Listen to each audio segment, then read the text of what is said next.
दोस्तों तो आज इस वीडियो में बात करेंगे एक और अपकमिंग मेन बोर्ड आईपीओ के बारे में। तो एक बार फिर से मेन बोर्ड आईपीओ के आने का सिलसिला शुरू हो चुका है और आज जिस आईपीओ के बारे में बात करने वाले हैं, ये आईपीओ जैसे ही ग्रे मार्केट के अंदर ओपन हुआ है, इसको खरीदने के लिए बायर्स टूट पड़े हैं और इसके कारण इसके जो प्रीमियम है वो लगातार नया हाई बनाते हुए देखने को मिल रहा है। तो चलिए जानते हैं कि कौन सा आईपीओ है और ये आईपीओ कब आने वाला है, इसका प्रीमियम किस प्राइस के ऊपर देखने को मिल रहा है। तो इससे पहले कि मैं वीडियो को शुरू करूं, अगर आप इस चैनल पर पहली बार विजिट कर रहे हैं या फिर आपने चैनल अब तक सब्सक्राइब नहीं किया है तो चैनल को सब्सक्राइब कर लें और साथ में वीडियो को भी लाइक कर दें।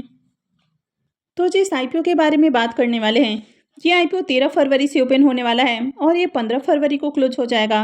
तो आईपीओ 3 दिन ओपन रहेगा। फेस वैल्यू 10 रुपये पर शेयर है और बुकिंग प्राइस 151 रुपये रखा गया है। आईपीओ में लॉट साइज को देखें तो 99 शेयर्स का लॉट होने वाला है। आईपीओ के इशू साइज को देखें तो आईपीओ बहुत ही छोटा है, यानी कि आईपीओ का इशू साइज 72.17 करोड़ रुपए है। अब यहाँ पर आईपीओ का साइज आपको बहुत ही छोटा देखने को मिल रहा है। जनरली इस तरह का जो साइज होता है वो आपको इस सेमी आईपीओस में देखने को मिलता है।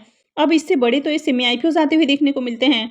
अब हाल ही में जो बावेजा स्टूडियोज का आईपीओ आया था वो करीब 97 करोड़ का था और यहाँ पर अगर इसके साइज को देखें तो ये आईपीओ मात्र 72 करोड़ का देखने को मिल रहा है, यानी कि बहुत ही छोटा आईपीओ है।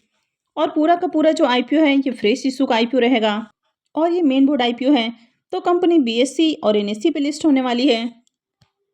आईपीओ के रिजर्वेशन पोर्शन को देखें तो क्यूआईबीज के लिए 50% का पोर्शन है, रिटेलर्स के लिए 35% और एचएनआईज के लिए 15% का पोर्शन दिया गया है।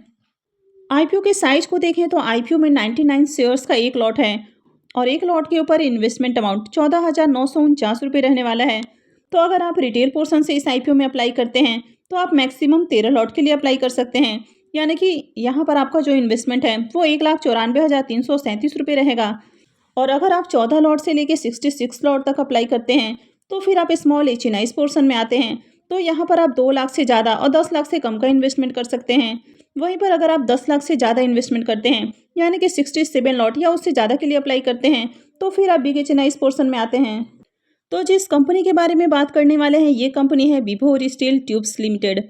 तो ये कंपनी 2003 में इनकॉर्पोरेट हुई है।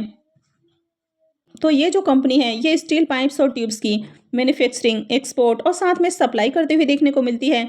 तो इंडिया के अंदर जो हेवी इंजीनियरिंग वाली इंडस्ट्रीज़ हैं तो उन इंडस्ट्रीज़ को अपने प्रोडक्ट सप्लाई करते हुए देखने को मिलती है। तो कंपनी के अगर प्रोडक्ट पोर्टफोलियो को देखें तो कंपनी काफ़ी डिफरेंट तरह के पाइप्स और ट्यूब्स बनाती हुई देखने को मिलती है। तो सबसे पहले पाइप्स की बात करें तो ERW पाइप्स है। तो इनका use water transport, oil, gas and other non toxic supplies के लिए किया जाता है। फिर सेकेंड हो जाता है हॉट डिप्ड और गाल्वनाइज पाइप। तो इनका यूज़ एग्रीकल्चर और इंफ्रास्ट्रक्चर इंडस्ट्रीज में देखने को मिलता है। थर्ड हो जाता है हॉलो सेक्शन पाइप। तो ये स्क्वायर और रेक्टेंगुलर शेप में बनाए जाते हैं। फोर्थ हो जाता है प्राइमर पेंटेड पाइप और फिफ्थ हो जाता है क्रैश बैरियर। तो इनका यूज़ रेलवे, हाईवेज और रोड में किया जाता है। तो कंपनी के जो प्रोडक्ट हैं वो अलग अलग इंडस्ट्रीज में यूज़ किए जाते हैं, जैसे कि यहाँ पर आप देख सकते हैं aerospace industry, ship and building industry, construction industries, power and paint industry, oil and gas industries. इसके बाद है रिफाइनिंग इंडस्ट्री। इस कंपनी की करंट में 2 मैन्युफैक्चरिंग यूनिट हैं, एक है महाराष्ट्र में और दूसरा तेलंगाना में देखने को मिल जाता है। और इसका एक वेयर हाउस भी है जो कि हरियाणा के हिसार में देखने को मिल जाता है। तो ओवरऑल कंपनी छोटी देखने को मिल रही है लेकिन कंपनी का बिजनेस काफ़ी अच्छा है। कंपनी के फाइनेंशियल को देखें तो यहाँ पर फाइनेंशियल 21, 22 और 23 इन 3 सालों का कंप्लीट फाइनेंशियल देखने को मिल रहा है। वैसे जल्द ही आगे आपको इसके आगे की भी अपडेट आती हुई देखने को मिलेगी, यानी कि करंट फाइनेंशियल ईयर की भी अपडेट आती हुई देखने को मिलेगी। तो अगर कंपनी के एसेट की बात करें तो कंपनी के एसेट के अंदर ईयर ऑन ईयर आपको ग्रोथ देखने को मिल रही है। कंपनी के रेवेन्यू की भी बात करें तो साल दर साल कंपनी के रेवेन्यू के अंदर भी शानदार जंप आपको देखने को मिल रही है। कंपनी के प्रॉफिट आफ्टर टैक्स को देखें तो फाइनेंशियल 21 में 0.69 करोड़ का प्रॉफिट है, जो कि फाइनेंशियल 22 में 11.33 करोड़ हो जाता है। तो यहाँ पर काफ़ी बड़ी जंप देखने को मिल रही है। फाइनेंशियल 22 से 23 के बीच में देखें तो यहाँ पर भी काफ़ी शानदार जंप है और फाइनेंशियल 23 में इसका जो प्रॉफिट है वो 21.07 करोड़ देखने को मिल रहा है। नेटवर्थ को भी देखें तो कंपनी के नेटवर्थ भी बढ़ते हुए देखने को मिल रहे हैं, लेकिन यहाँ पर कंपनी के जो बोरोइंग्स हैं वो भी साथ में आपको इंक्रीज होते हुए देखने को मिले हैं। तो करंट में कंपनी के ऊपर 152 करोड़ का डेट देखने को मिल रहा है। तो कंपनी के ऊपर डेट थोड़ा सा आपको ज़्यादा देखने को मिल रहा है। तो अगर कंपनी के डेट को छोड़ दिया जाए तो बाकी के फाइनेंशियल काफ़ी अट्रैक्टिव हैं, लेकिन अगर कंपनी के डेट को भी देखें तो कंपनी के ऊपर डेट आपको थोड़ा हैवी देखने को मिल रहा है। अब अगर आप इसके ROE और ROC नंबर को देखें तो ये दोनों ही नंबर बढ़िया हैं। कंपनी के ऊपर डेट टू इक्विटी रेशियो को देखें तो ये 1.63 का है, तो कंपनी के ऊपर डेट आपको ज़्यादा देखने को मिल रहा है। और कंपनी IPO के जरिए जो फंड रेज करने वाली है तो उसे कर्ज का भुगतान नहीं करेगी, तो आगे भी ये जो डेट है वो कंटिन्यू रहने वाला है। रिटर्न और नेटवर्थ को भी देखें तो ये भी नंबर आपको बढ़िया देखने को मिल रहा है। अब अगर यहाँ पर P मल्टीपल को भी देखें तो इसका जो P मल्टीपल है वो 10.17 का देखने को मिल रहा है, तो कंपनी भी आपको सस्ते प्राइस के ऊपर IPO लाते हुए देखने को मिल रही है। अब इस कंपनी में प्रमोटर्स की होल्डिंग को देखें तो अभी कंपनी में प्रमोटर्स की होल्डिंग 98.24% देखने को मिल रही है, और IPO आने के बाद प्रमोटर्स की होल्डिंग कम होने वाली है, लेकिन कितनी कम होने वाली है ये यहाँ पर आपको देखने को नहीं मिल रहा है। वैसे इस IPO के इंपॉर्टेंट टाइम टेबल को देखें तो IPO 13 फरवरी से यानी कि ट्यूसडे से ओपन होने वाला है और ये 15 फरवरी को क्लोज हो जाएगा। IPO का अलॉटमेंट डेट 16 फरवरी रहने वाला है और रिफंड डेट 19 फरवरी रहेगा। क्रेडिट डेट भी 19 फरवरी होने वाला है और IPO की लिस्टिंग 20 फरवरी को होगी। तो चलिए अब इसके ग्रे मार्केट प्रीमियम को देख लेते हैं कि इसका प्रीमियम किस प्राइस के ऊपर देखने को मिल रहा है और IPO से कितना प्रॉफिट हो सकता है। V4 steel and tubes IPO के ग्रे मार्केट प्रीमियम को देखें तो ग्रे मार्केट में इसका प्रीमियम भी काफ़ी हाई प्राइस के ऊपर देखने को मिल रहा है और खुलते ही इसका प्रीमियम 101 रुपये के ऊपर जा पहुंचा है। तो यहाँ पर ग्रे मार्केट के अंदर इसमें बायर्स आपको देखने को मिल रहे हैं। अगर इस IPO के लॉट साइज को देखें तो IPO में 99 शेयर्स का लॉट है।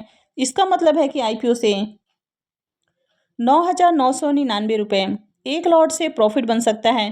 अगर इसके प्रीमियम को देखें तो इसका प्रीमियम 67% के अराउंड आपको देखने को मिल रहा है। तो इसके प्रीमियम को भी देखें तो इसका प्रीमियम खुलते ही काफ़ी हाई प्राइस के ऊपर देखने को मिल रहा है। तो यहाँ पर इस IPO में डिमांड के पीछे का कारण है कि IPO का साइज काफ़ी छोटा देखने को मिल रहा है। IPO सेमी IPO जितना छोटा देखने को मिल रहा है, तो इसके कारण आगे भी यहाँ पर डिमांड रहने वाली है और IPO की लिस्टिंग भी आपको बम्पर प्राइस के ऊपर होती हुई देखने को मिल सकती है, यानी कि ये IPO भी काफ़ी अच्छे रिटर्न देने वाला है। अब ये IPO जितना छोटा देखने को मिल रहा है तो ऐसे में जो शेयर्स ऑफर किए जाएंगे वो भी आपको बहुत कम देखने को मिलेंगे, तो ऐसे में अलॉटमेंट चांसेस बहुत कम होते हैं इस तरह के IPOs में। तो अगर आपको अपने अलॉटमेंट चांसेस इंक्रीज करने हैं तो आपको मल्टीपल डीमेट अकाउंट से अप्लाई करना होगा, यानी कि आपको अपने और अपने फैमिली मेम्बर्स के नाम से डीमेट अकाउंट से अप्लाई करना होगा, तब जाकर आपके अलॉटमेंट चांसेस इंक्रीज हो सकते हैं। तो अगर आपने अब तक अपने फैमिली मेम्बर्स के नाम से डीमेट अकाउंट नहीं खुलवाया है तो मैंने डिस्क्रिप्शन में जीरोधा और अपस्टॉक का लिंक दिया है, वहाँ से जाकर आप अकाउंट खुलवा सकते हैं।